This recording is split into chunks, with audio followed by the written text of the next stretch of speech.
Okay, so we have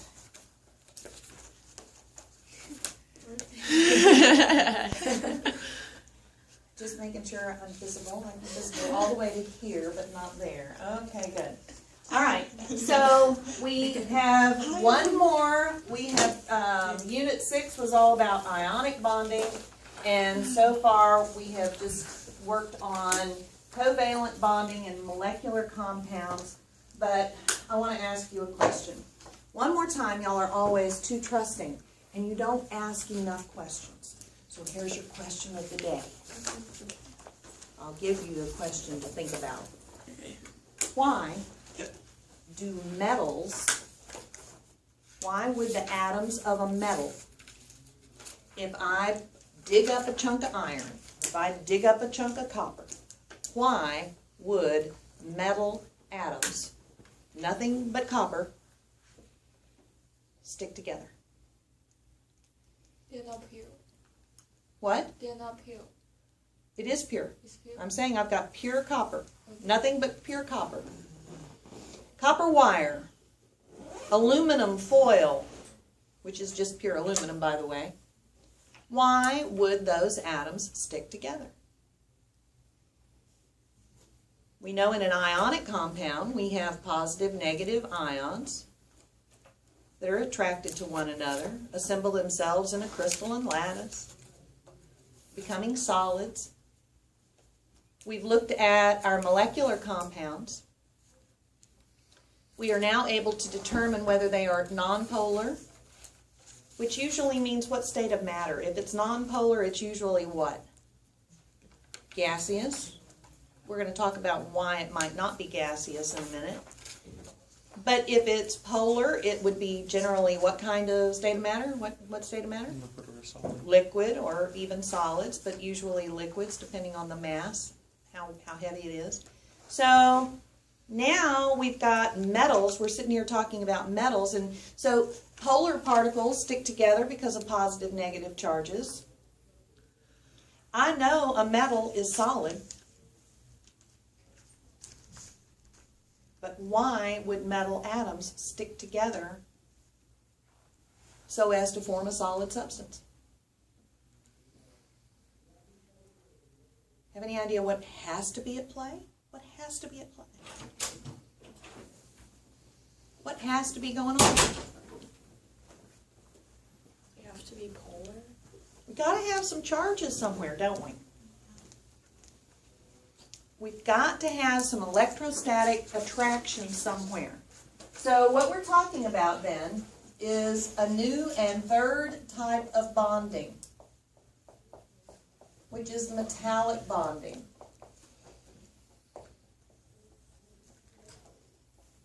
Metallic bonding. So this is bonding that occurs between the atoms of a pure metal or even alloys. Okay? So bonding that occurs between atoms of metals.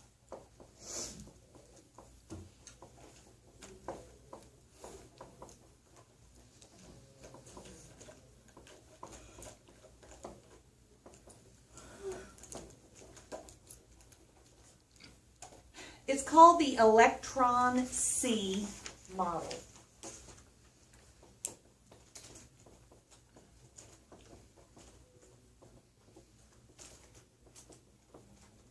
Now, I also am going to preface this with there are still a couple of other theories, the band theory of metals, a couple of other theories about metallic bonding. This one is widely accepted, as is the band theory. They kind of fit and mesh hand in hand, but we're not going to get into the band theory. So, metallic bonding with the electron C. How many valence electrons do most metals have? One or two, right? Most of them have two, one or two.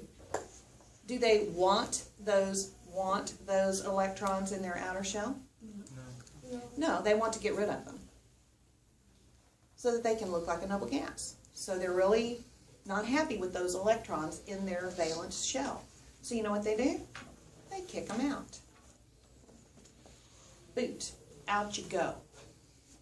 So let's talk about something like zinc. So if zinc does what zinc is prone to do, and it kicks out its 2 valence electrons, now it's got a positive charge. So it seems to me that these zinc ions would be repulsed by one another.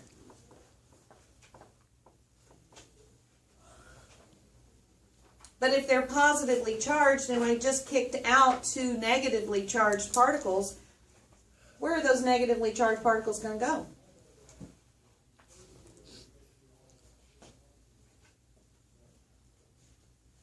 Around. Around it.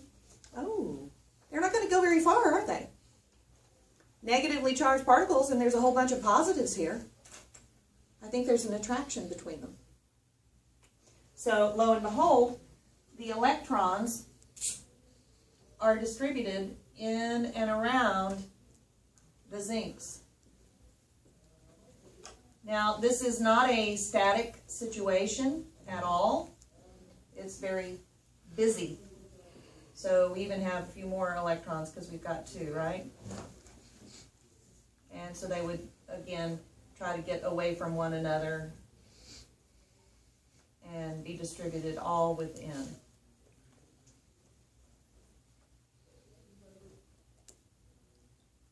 So we have a C with electrons free roaming now.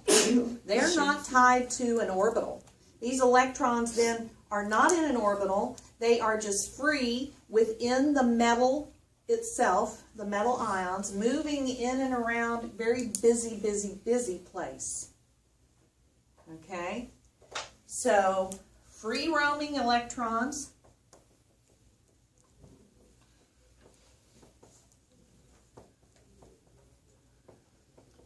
within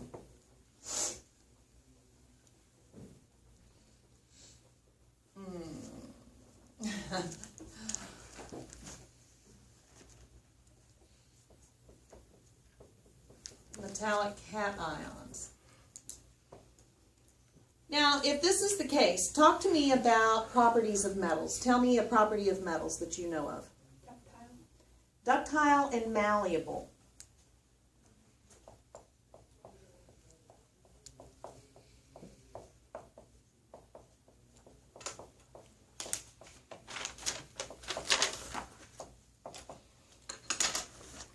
Give me another property. Conductive. Oh, conductor. Electrical conductor. Give me another one. Luster. Luster.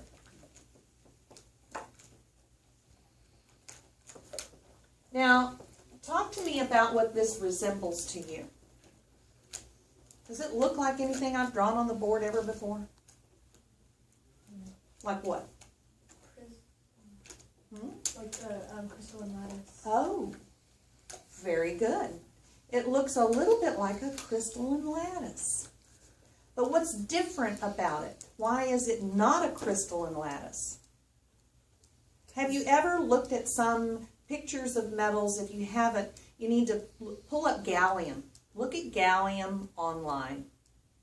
It looks crystalline. It looks crystalline.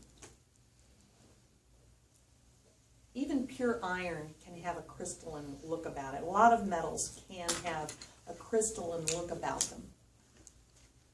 But what's different, if I have salt, a big chunk of salt, and I put it here, and I've got a big chunk of iron and I put it here, and I'm very strong, if I smash the salt with a hammer, what's it going to do? Shatter. It's going to shatter, it's brittle, it crumbles. If I hit the iron, what's it going to do? Breaks the hammer. I've got a diamond hammer. Probably would change the shape of it. It will just change its shape because it's malleable. It's not going to shatter, it's not brittle, it's not going to crumble. So what's the difference between the crystalline lattice of the ionic compound and this crystalline type lattice? The ionic can be clean. Yeah, clean.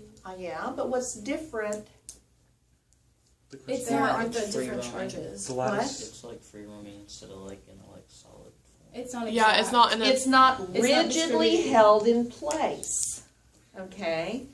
So even though it's got a crystalline lattice look about it, they're movable. In the ionic compounds, the crystalline lattice is rigid in place with all of those bonds held firmly by those charges. Here we've got the charges and they're interspersed, but they can move. So if I take a hammer and hit this zinc and force it to move, the electrons just go with it because they can. So that's what gives it almost like a fluid in a way, you know, it can move. So we have somewhat like a crystalline lattice.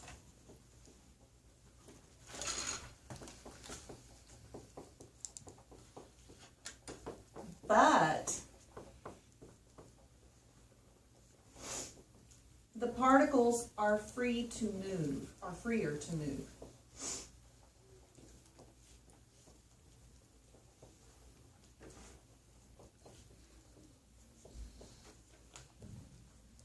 So now let's talk about how that structure plays into the properties that we have.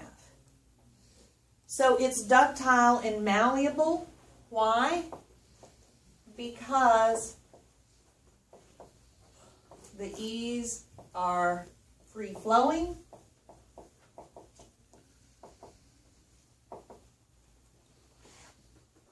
And no particles are held rigidly in place.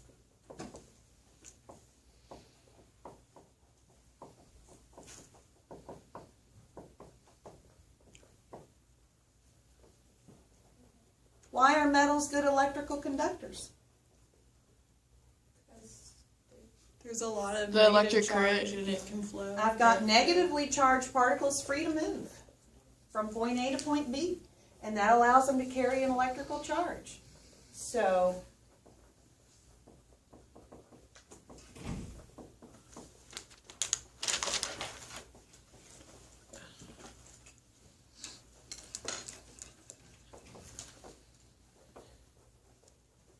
now what about luster? Why are they shining?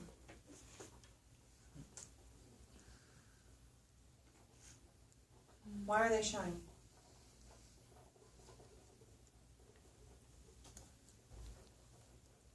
Come on, Alex. You're sitting there thinking, but you're not. Come on. Talk to me. Nobody?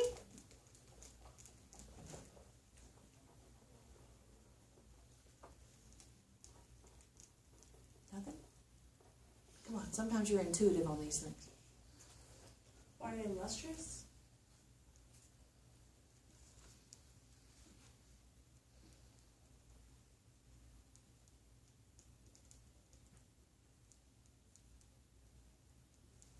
Nobody? Nothing? No thoughts out there anywhere in the room? Are we all brain dead this morning? I'm thinking I just don't have any valid. Yeah, I'm pretty sure mine is completely wrong. Exactly. We'll say it anyway. Well, I was thinking something about like the electromagnetic Yeah. magnetic spectrum. So they or You the- were very good. I think that's Keep going with that. Okay, because the electrons, since there's like a lot of them, I have no idea. The light reflects. Yeah, the light Yeah. reflects through the because Reflection. What is reflection in this case? Light, for sure. Luster is shine, and light is involved. It's not absorbing the light. It's Or, it is absorbing through the freer. and what do electrons do? Oh, when they get excited. And then they do. they move. After they absorb, then They they go back down. Give it back. immediately release. Oh. So they're like absorbing and releasing. Oh, yeah. And moving. The electrons in the metal are free. They're not even confined to an orbital, right? They're not even confined to an orbital. So they don't have to jump to a higher energy orbital and drop back down. They can just sit there and absorb and release photons willy-nilly. All day long. And they do. So then we have shine. thinking. Way to go, Kate. I thought it sounded wrong.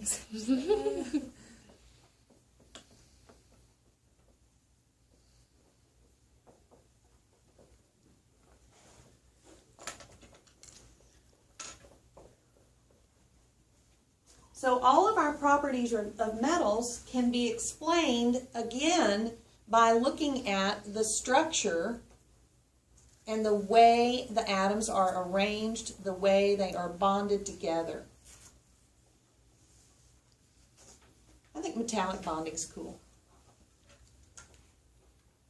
Now let's go back one more time. Definition of a bond. Any kind of a bond. What's going on? Sharing electrons.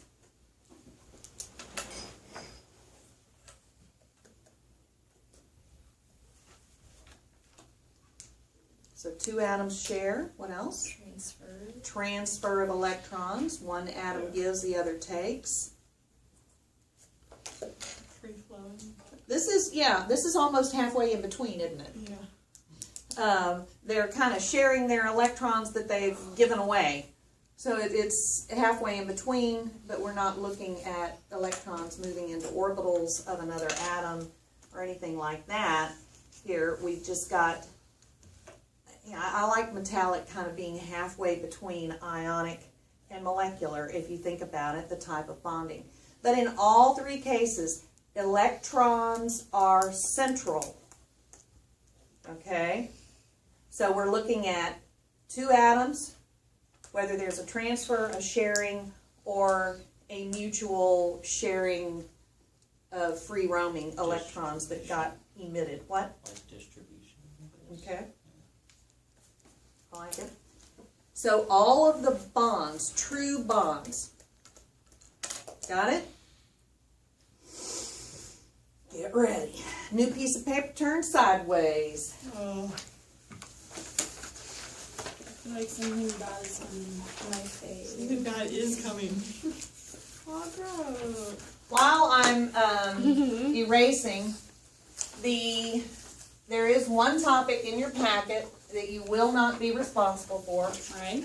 I'm actually Okay, yeah. really enjoying that. and that is double and triple bonding. That section in your packet, we have not had time to get to. We need to move on. I don't even know where it is. I'm looking for it. What page is that? 6. Okay. Oh, I'm on page 1. Yeah. Half of 6 and all of 7. Pahinas. I just like ripped 7 out of my packet. So cute. Lots of X's. Like, hey, Allie. Pahinas says he's Yeah, I'm just gonna rip this one out. don't want to be Yeah. bothered with it. Not necessarily. I Okay. just put an X over it. Yeah. All It made me right, feel so better I to need see to it. remember exactly where I am on this little screen. Okay, so we're gonna have Denied. Camille, you should play basketball. With Annabelle. Is Annabelle Okay. playing next year? Oh. Mrs. Johnson, just a precursor. Like, how play small should we basketball? write? No way I'm gonna Do you think it's gonna? I would write small. Okay. Okay, Yes, I will I'm gonna have a try. lot of regret. I No matter what I do, Exactly. I will have regret. Should I go this way? Should I go this way? Okay, come on. pulls up. That's the way. No. Kate, you should do that. Pulls up. Got it. What's MT and BP? Melting point, boiling point. Melting points and boiling points. Up the top. This is really stressful. So high melting points, high boiling points. So we're going to be thinking about what we do when we melt and boil things. So we're talking about properties, right? That's been the whole point. Remember, how many times have I asked you, what's the overarching goal here? Many times. Is so that you can look at a formula and know some properties. So overarching goal here. I like So we've got several things we need to talk about. First, we're going to do Where should I go without this?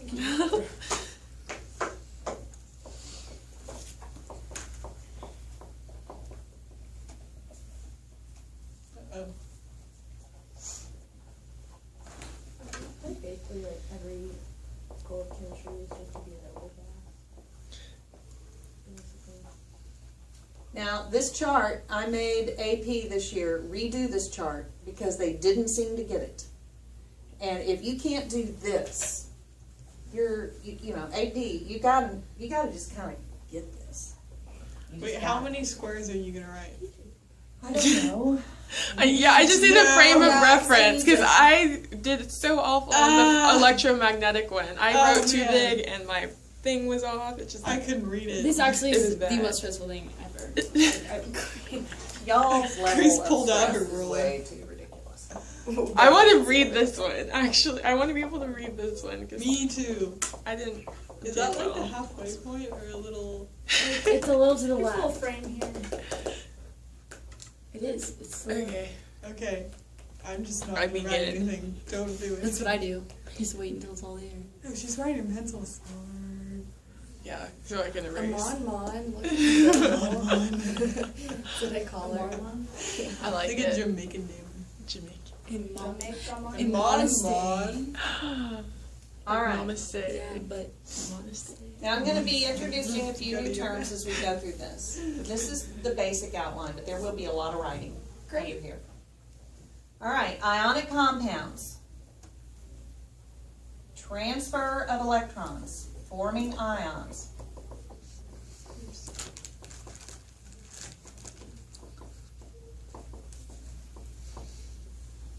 Crystalline lattice.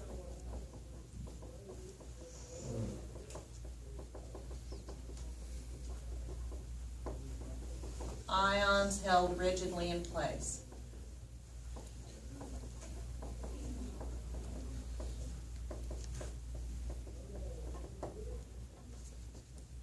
Usually solids.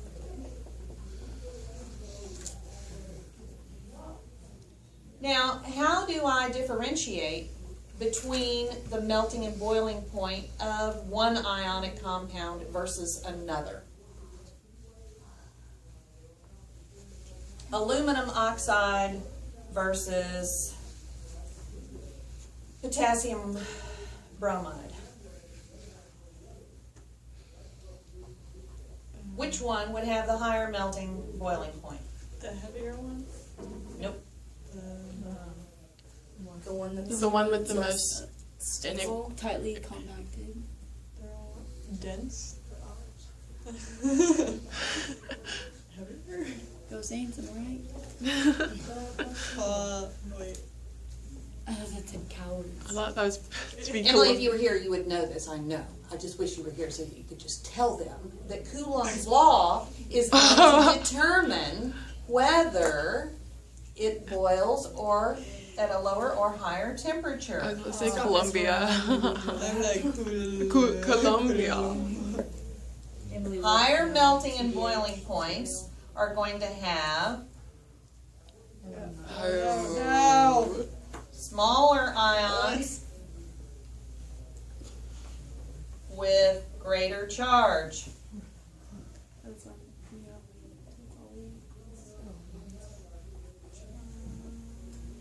Like aluminum oxide, +3, 2 negative, Oh, right. Experiments. smaller with greater charge. And lower melting and boiling points are going to be larger ions, greater distance between the nuclei, and lower charge.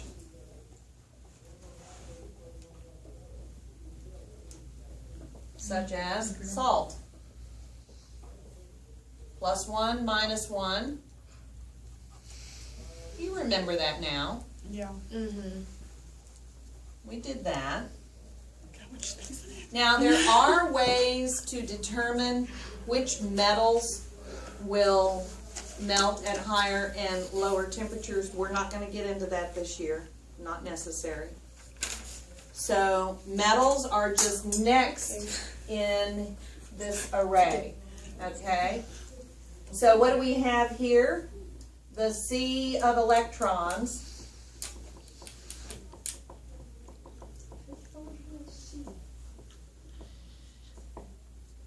crystalline-like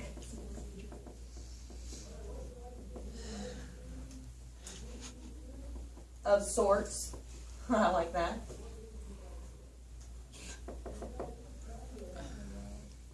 But the electrons and cations are not held rigidly in place.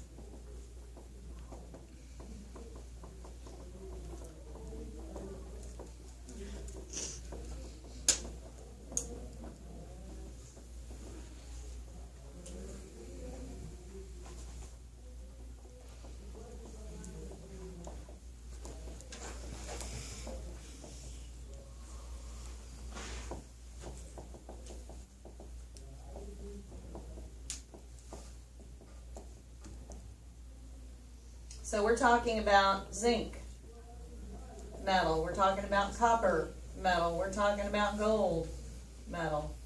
One question yesterday in fourth period was, which ones have more conductivity?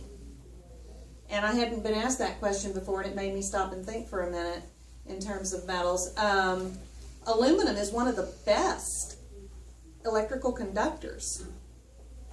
And it would have a 3+ charge, so you would have 3 electrons per atom. So it made me wonder if that's why aluminum is such an excellent conductor. Why don't we use aluminum wiring in our houses? Expensive. Aluminum? Aluminum foil? Burn up. It melts. Oh, It melts and causes house fires. well, that's a good reason. Another one, though, that is an excellent conductor, maybe one of the best, is gold. Okay. That's expensive. But yeah, you want to think thieves are stealing copper wire? What if you had gold wire at your house? I think it'd be gone, right? So you have to have something that doesn't melt, as electricity flowing through a wire does generate heat. Why does that happen, real quick? Why do electrons flowing through a wire cause it to get hot? Bouncing off the atoms. Friction, yes. The electrons are literally just rubbing up against the atoms as they go by, so you get friction. Kind of interesting. Transfer of heat from friction. Okay. Now, we're moving over into molecular compounds, of course, with covalent bonding. Here's where our new topics come up. The new topic is intermolecular forces of attraction. With covalent bonding, we form true molecules. Over here, we don't have molecules.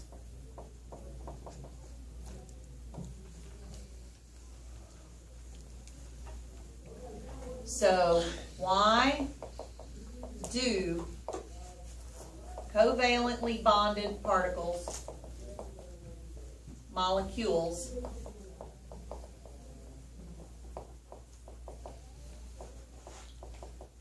stick together?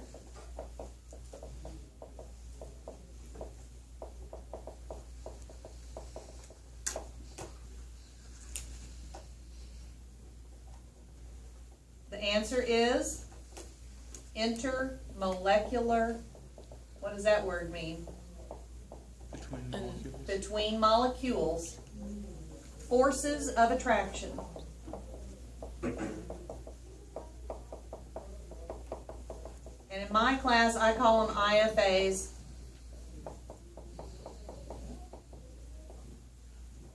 Just for shorthand.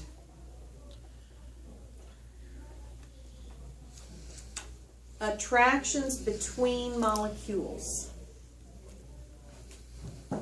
Attractions between two independently existing molecules. Now, I don't know why this is difficult, so please try to not make it difficult and think about water molecules. When I heat water molecules, I've got ice. They're held rigidly in place. They have slight vibrational movement as ice particles, right? As ice cubes. but they're held rigidly in place because they're not moving very much. When I apply heat to my eyes, what happens? It melts.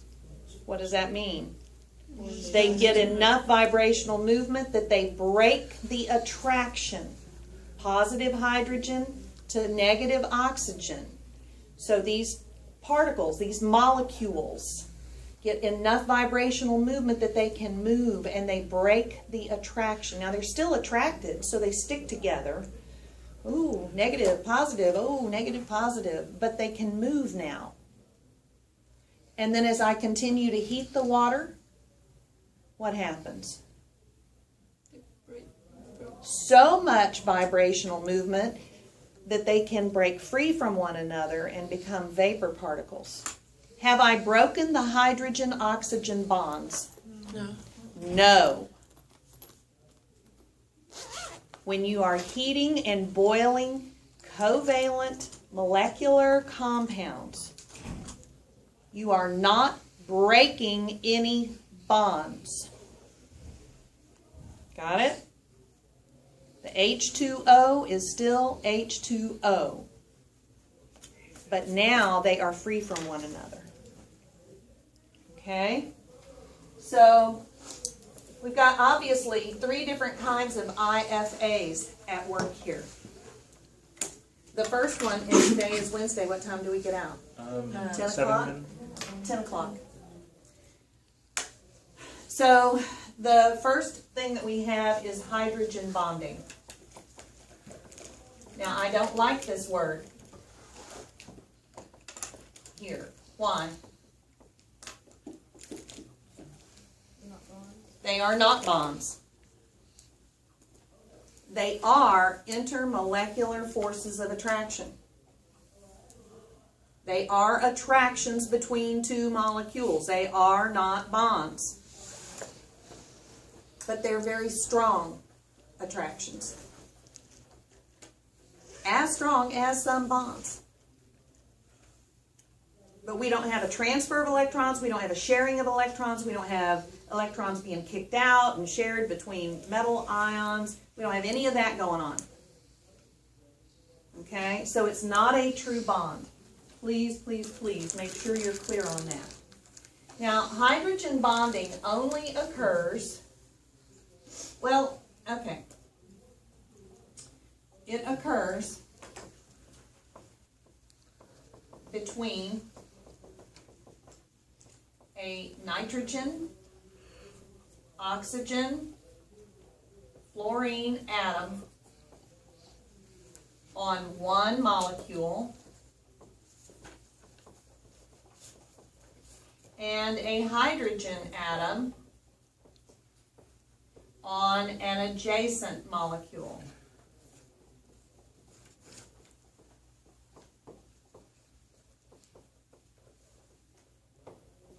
Think, when you hear hydrogen bonding, think water, think ammonia.